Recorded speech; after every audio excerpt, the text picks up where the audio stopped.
नमस्कार दोस्तों, मेरा नाम है विजय कुमार गिरी और मैं आप लोगों का एक बार फिर से स्वागत करता हूं अपने यूट्यूब चैनल जिसका नाम है स्वा क्लासेस फॉर एग्रीकल्चर। दोस्तों, आज हम लोग बात करने वाले हैं एग्रोनॉमी के लेक्चर नंबर 53 की, जिसमें आप लोगों से रोज के तरीके से मैं 10 क्वेश्चन पूछूंगा। इसके बाद मैं इनसे रिलेटेड जो थ्योरी होगी, इनसे रिलेटेड जो कुछ भी चीज़ें होंगी, मैं उन चीज़ों को आपको डिटेल में समझाऊंगा। तो चलिए शुरू करते हैं। उससे पहले मैं आप लोगों को बता दूं, अगर आप चाहते हो कि एक आपको ऐसा कोर्स मिल जाए जिसमें आपको ये इतने ढेर सारे सब्जेक्ट हैं जो आप बीएससी एग्रीकल्चर में पढ़ते हो, जो कि किसी भी कम्पिटिटिव एग्जाम जो जिसमें एग्रीकल्चर पूछा जाता है उसके लिए इम्पोर्टेंट है, तो आप ये अल्टीमेट जो एग्रीकल्चर का कोर्स है, जो मात्र 1,000 रुपये में मैंने लॉन्च करा है, इसको आप खरीद सकते हो। इसमें ये जितने सब्जेक्ट यहाँ पर लिखे गए हैं, इन सभी सब्जेक्ट का बिल्कुल बेसिक से लेके एडवांस लेवल तक आपको पढ़ाया जाएगा।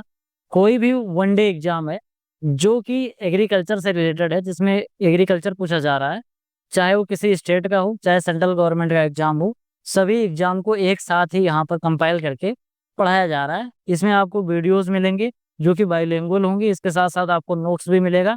मात्र मात्र कितने में? 1,000 रुपये में। अगर आपको इस कोर्स को परचेज करना है तो परचेज करने के लिए आपको इस QR कोड को स्कैन करके 1,000 रुपये का पेमेंट करना है, और पेमेंट करने के बाद आपको टेलीग्राम पर जाना है और टेलीग्राम पर जाकर सर्च करना है @विजय कुमार गिरी 945। जैसे लिखा है आपको इसी तरीके से लिख के सर्च करना है। जब आप लिख के सर्च करोगे तो वहाँ पर आपको एक कॉन्टेक्ट मिलेगा। उस कॉन्टेक्ट पे आपको जाना है, वहाँ पर आपको अपना स्क्रीनशॉट सेंड कर देना है जो आपने पेमेंट किया है, और इसके साथ साथ अपना मोबाइल नंबर भी आप लोगों को सेंड कर देना है, जिस मोबाइल नंबर से आप टेलीग्राम चलाते हो। मात्र ये 2 चीज़ें हमें देने के बाद आपको जो पूरा कोर्स है प्रोवाइड करा दिया जाएगा, जिसमें आपको बेसिक से लेके एडवांस लेवल तक कंप्लीट एग्रीकल्चर आपको पढ़ाया जाएगा। चलिए देखते हैं सबसे पहला क्वेश्चन क्या है।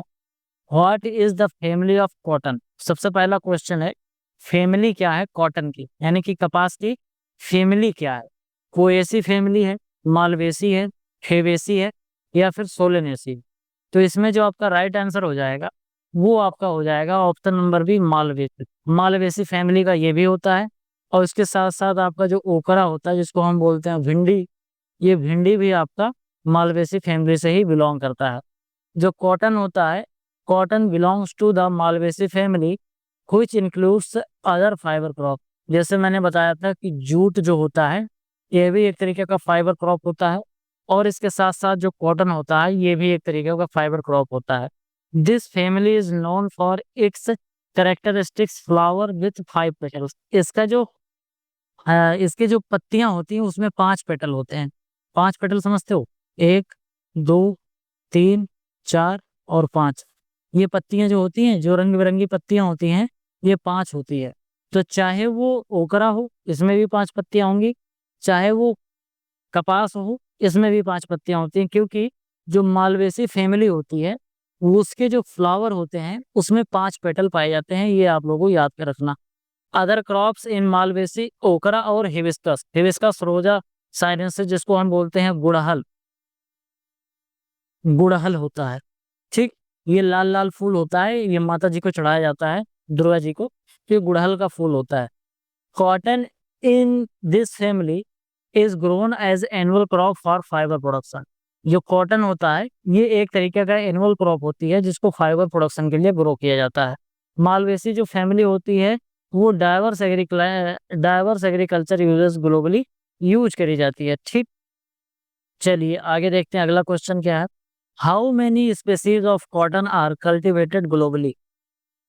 कॉटन की कितनी स्पेसीज ऐसी है जो कि ग्लोबली कल्टीवेट करी जाती है? मैंने आप लोगों को बताया था कि कॉटन की कुल 20 स्पेसीज हैं, जिसमें से सब की सब नहीं कल्टीवेट करी जाती हैं, केवल कुछ स्पेसीज हैं जो कल्टीवेट करी जाती हैं। आपसे वही पूछा जा रहा है।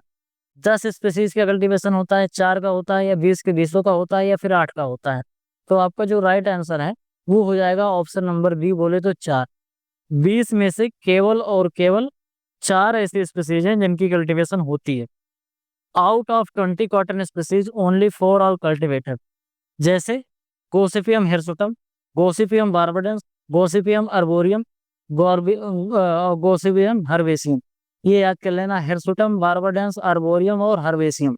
ये 4 जो हैं, इन्हीं चारों की खेती करी जाती है ज्यादातर। गोसिपियम हिरसुटम को हम अमेरिकन कॉटन बोलते हैं। ये 36% एरिया कवर करता है इंडिया में। गोसिपियम बार्बाडेंस इजिप्टियन कॉटन होता है। जो कि 3.5 से 5 सेंटीमीटर का इसका फाइबर होता है। गोसिपियम आर्बोरियम और गोसिपियम हर्बेसियम जो होता है इसको हम एशियाटिक कॉटन बोलते हैं, बोले तो एशियाई कपास कहते हैं।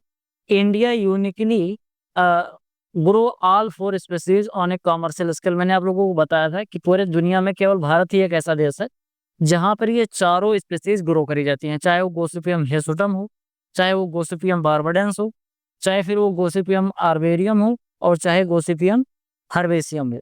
गोसिपियम हिर्सुटम जो होता है वो अमेरिकन कॉटन होता है। गोसिपियम बारबडेंस जो होता है उसको इजिप्शियन कॉटन कहते हैं। और गोसिपियम आर्बोरियम और हर्बेसियम जो होता है ये दोनों एशियाई कॉटन होते हैं। अगला क्वेश्चन देखते हैं, what is the lint percentage of cotton. Cotton का लिंट परसेंटेज क्या होता है। लिंट परसेंटेज का मतलब क्या होता है कि कॉटन जब हम देखते हैं तो कॉटन के सीड में हमको रोए दिखते हैं, यही जो हेयर होते हैं इन्हीं को हम बोलते हैं फाइबर, और यही फाइबर हमको कपास के रूप में प्राप्त होता है। तो जब हम इसकी लिंटिंग करते हैं, लिंटिंग करने का मतलब इसके ऊपर से जब हम फाइबर निकालते हैं, सीड को अलग करते हैं और फाइबर को अलग करते हैं, तो हमको कितना फाइबर मिलता है यही पूछा जा रहा है।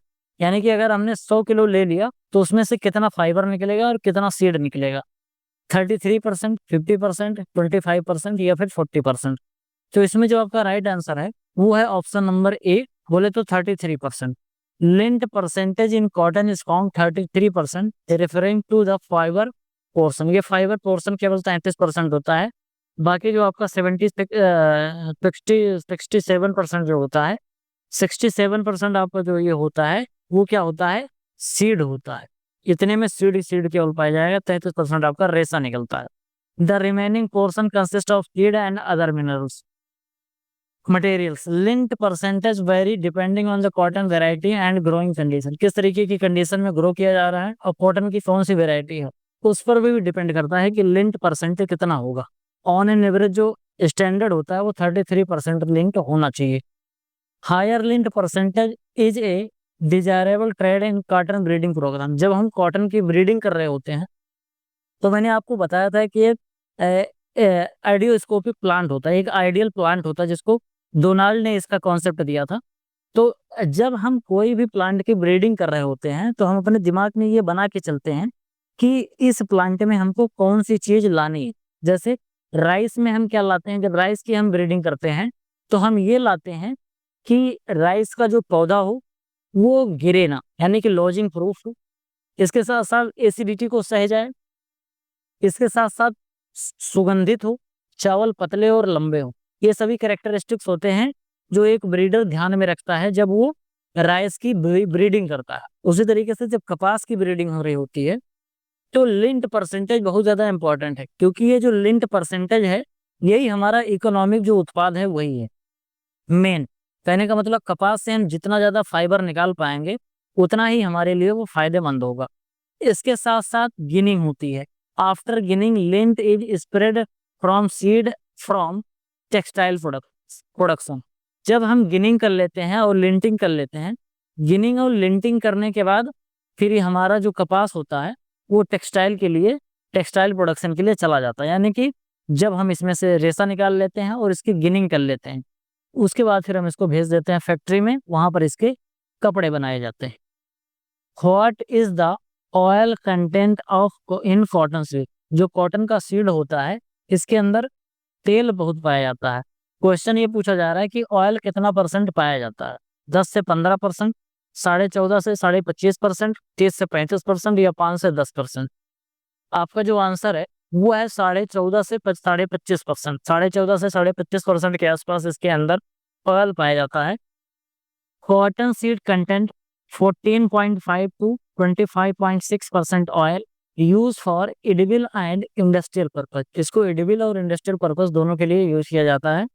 जो कॉटन सीड ऑयल होता है ये extracted after ginning and use in cooking and cosmetic. ध्यान से समझना, जब हम लिंटिंग कर लेते हैं और गिनिंग कर लेते हैं, कहने का मतलब जब सीड में से रेसे को हम निकाल लेते हैं, फाइबर को निकाल लेते हैं, रुई को निकाल लेते हैं, उसके बाद फिर हम इसको तेल निकालने की प्रक्रिया में लाते हैं।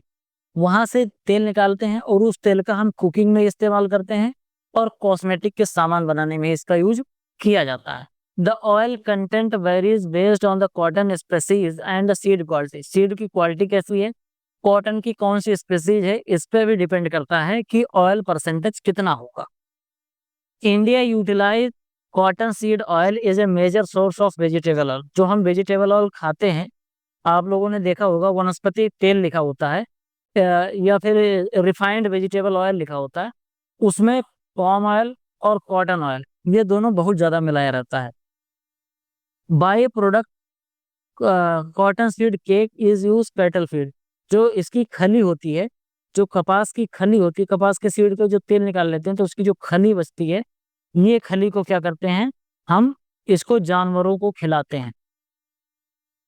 जैसे मस्टर्ड का खिलाते हैं उसी तरीके से इसका भी खिलाते हैं।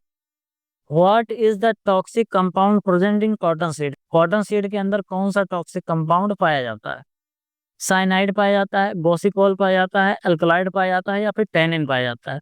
तो गॉसिपियम हिरसोटम से मिलता जुलता शब्द है, गॉसिपियम से गॉसिपॉल।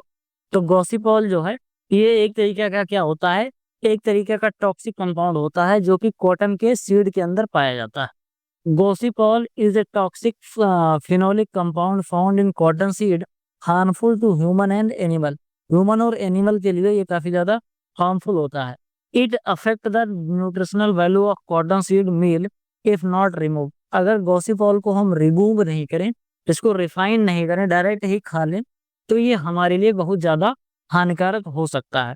Processing technique like solvent extraction reduce गॉसिपॉल level. जब हम रिफाइन करते हैं इसको तो इसमें हम सॉल्वेंट डालते हैं, इसकी वजह से इसका जो गॉसिपॉल होता है वो सॉल्वेंट डिसॉल्व हो जाता है और इसका जो लेवल है गॉसिपॉल का वो घट जाता है। गॉसिपॉल can cause infertility in living live stock if consuming in large quantity. अगर लार्ज क्वांटिटी में इसको जानवर खा लेते हैं इसकी खली को, तो जानवरों के अंदर बांझपन आ जाता है। बांझपन का मतलब ये समझते हो, मतलब इनफर्टिलिटी आ जाता है, इसमें जो जानवर होता है वो बच्चा देने में असमर्थ हो जाता है। मॉडर्न कॉटन जो वेराइटी है are bred to have lower gossypol content. जो मॉडर्न कॉटन की वेराइटी होती है वो bred to have lower gossypol content. मतलब ज्यादातर जो मॉडर्न जो कॉटन की वेराइटीज आ रही हैं उनके उनके अंदर अब इस समय पर गॉसिपॉल का जो कंटेंट है वो धीरे धीरे घटता जा रहा है। What is the botanical name of jute. Jute का बोटेनिकल नेम क्या है, गोसिपियम स्पेसीज, कॉर्कोरस स्पोसिस, सेलेनम ट्यूबरोसम या फिर पेजेनस पेजान। तो इसमें जो आपका राइट आंसर है वो है कॉर्कोरस स्पेसीज। जूट का ये साइंटिफिक नेम होता है या फिर बोटेनिकल नेम होता है। जूट जो है वो हमारी एक तरीके की फाइबर क्रॉप है, जो कि मैंने अभी कपास में पूछा था। तो Corchorus species is the botanical name of jute and a major fibre crop in India. Jute is derived into two species, Corchorus olitorius and Corchorus capsularis। ये Corchorus olitorius और Corchorus capsularis ये दो स्पेसीज ऐसी होती है jute की जिनकी cultivation India में करी जाती है। Corchorus olitorius आर मेथपैट is grown on well drained highland में, और जो Corchorus capsularis है जिसको व्हाइट जूट बोलते हैं, ये 70% जूट कल्टीवेशन को कवर करता है। इसका जो रेशा होता है वो थोड़ा सा सफेद होता है और ये इसका जो ओलियोरोटस का होता है ये थोड़ा सा ब्राउन कलर का होता है, लकड़ी के कलर का जैसा होता है। जूट फाइबर यूज किया जाता है किसमें, सॉक्स बनाने में, रस्सी बनाने में, इको फ्रेंडली प्रोडक्ट बनाने में, जो थैला बनाते हैं इन सभी चीजों में इसको यूज किया जाता है। सबसे ज्यादा इसका यूज किया जाता है बोरा बनाने में, जिसमें आप लोगों ने देखा होगा ना जो खाद्यान्न स्टोर करके रखते हैं, जैसे गेहूं, धान, चावल, दाल, ये सब जो रखते हैं तो इसमें बना के रखते हैं, जूट के बोरे में इसको रखा जाता है। Which state in India has the highest jute production. India में कौन सा स्टेट है जो सबसे ज्यादा जूट का प्रोडक्शन करता है, बिहार, उत्तर प्रदेश, वेस्ट बंगाल या फिर आसाम। तो इसमें जो आपका राइट आंसर हो जाएगा वो हो जाएगा वेस्ट बंगाल। बंगाल में सबसे ज्यादा जूट की कल्टीवेशन होती है। मैं आप लोगों को बता दूं कि जूट कैसी फसल है, ये खरीफ सीजन की फसल होती है। West Bengal rank first in both area and production of jute in India. The state humid climate and alluvial soil are ideal for jute की cultivation. Major jute producing district जैसे नदिया, मुर्शिदाबाद एंड हुगली, ये तीन ऐसे district हैं जहाँ पर ज़्यादा cultivation करी जाती है। West Bengal contribute significantly to India jute export market. Jute is harvested at a small pod stage around 135 to 140 days after sowing, यानी कि 135 से 140 दिन सोइंग के जब हो जाते हैं, जब स्मॉल पोड स्टेज होती है, यानी कि जब इसमें छोटे छोटे फलियां लगने लगती हैं, उस समय पर इसकी हार्वेस्टिंग हम करते हैं। ध्यान से समझना, अगर इसकी हार्वेस्टिंग हमने देर कर दी तो इस कंडीशन में इसके जो फाइबर हैं वो बहुत ज़्यादा टाइट हो जाएंगे, तो हम इसको निकाल नहीं पाएंगे, रेटिंग नहीं कर पाएंगे अच्छे से। और अगर ये स्मॉल पॉड से पहले अगर हमने इसकी हार्वेस्टिंग कर ली तो जो रेसे होंगे वो मजबूत नहीं होंगी, तो रस्सी इससे जो बनेगी वो मजबूत नहीं बन पाएगी, जल्दी टूट जाएगी। तो हमको लगभग 135 से 140 दिन का इंतजार करना चाहिए। जब इसमें छोटे छोटे फलियां लगने लगें उस समय इसकी हार्वेस्टिंग कर लेते हैं। फिर बाद में इसको 10-15 दिन पानी में सड़ाते हैं, फिर इसकी रेटिंग करते हैं। बोले तो इसके जो रेसे होते हैं, ऐसे तना होता है तो तने के ऊपर का जो छिलका होता है उसको निकालते हैं और इसी छिलके का फाइबर ये बनता है। What is the weight of one bale of jute? Jute का वन जो बेल होता है उसका वजन कितना होता है, मतलब जूट की एक गठरी का वजन कितना होता है? 170 किलोग्राम, 180 किलोग्राम, 150 किलोग्राम या फिर 200 किलोग्राम? इन चारों में से कौन सा ऑप्शन है जो राइट आंसर है? तो जो जूट होता है वो 180 किलोग्राम का होता है। आपको बताना है जो कॉटन होता है, कॉटन का एक बोल का वजन कितने किलोग्राम होता है, ये आपको बताना है। जूट का मैंने बता दिया कि 180 किलोग्राम होता है। The standard weight of one bale of jute is 180 kilogram after processing. The weight ensure uniformity in trade and transportation. Trade करने में और ट्रांसपोर्टेशन करने में बहुत ज़्यादा आसान होता है। गिन लेते हैं एक ही बार में, पता चल जाता है कि कितना वजन है। Jute bale are prepared after retting and drying. पहले रेटिंग करते हैं और उसके बाद ड्राइंग कर लेते हैं। रेटिंग करने का मतलब क्या होता है कि जो जूट का पौधा होता है इसको काट के लाते हैं और इसको बुला के तुरंत ही पानी में डाल देते हैं। पानी में 10 से 15 दिन तक ये सड़ता है और जब ये सड़ जाता है कायदे से, इसके जो छिलके होते हैं फर्मेंट हो जाते हैं, तब इसको हम बाहर निकाल लेते हैं और तने के ऊपर से छिलके को आराम से निकाल लेते हैं। जब सड़ा रहता है, फर्मेंट रहता है, तो आराम से निकल जाता है। इसके बाद फिर इसको सुखाते हैं, कड़ी धूप में रख के कायदे से सुखा देंगे। इसके बाद हमारा जो जूट का फाइबर है वो तैयार हो जाता है। फिर बाद में इसको फैक्ट्रीज में भेज दिया जाता है रस्सी बनाने के लिए। द वेट में very slightly depending on the moisture content. ये जो 180 किलोग्राम है, कई बार थोड़ा मॉइस्चर कम या ज्यादा होने पर 1-2 किलो का अंतर आ सकता है, उसमें कोई बड़ी बात नहीं है। Jute bale are widely use for packaging agriculture product. ये मैंने आप लोगों को कई बार बताया कि एग्रीकल्चर जो प्रोडक्ट होते हैं उनको पैक करने के लिए ज्यादातर जूट के बोरे का इस्तेमाल किया जाता है। What is the seed rate of jute per hectare? Jute की खेती के लिए जूट का सीड रेट कितना होना चाहिए? 2 से 4 किलोग्राम, 6 से 8 किलोग्राम पर हेक्टेयर, 10 से 12 किलोग्राम पर हेक्टेयर या फिर 15 से 20 किलोग्राम पर हेक्टेयर? तो जूट का जो सीड रेट है वो है ऑप्शन नंबर बी, बोले तो 6 से 8 kilogram per hectare. Seed rate jute का 6 से 8 kilogram per hectare for the optimum plant population. This rate ensure proper spacing and healthy plant growth. Jute seeds are sown in row to facilitate better management. The seed rate may vary depend on the soil fertility and variety. Proper seed rate help in achieving higher fiber yield. Proper अगर हम seed rate डाल देंगे तो हमको एक proper plant population मिलेगी और proper yield मिलेगी। अगर हमने सीड रेट कम कर दिया तो भी प्लांट की पॉपुलेशन घट जाएगी, तो यील्ड घट जाएगी।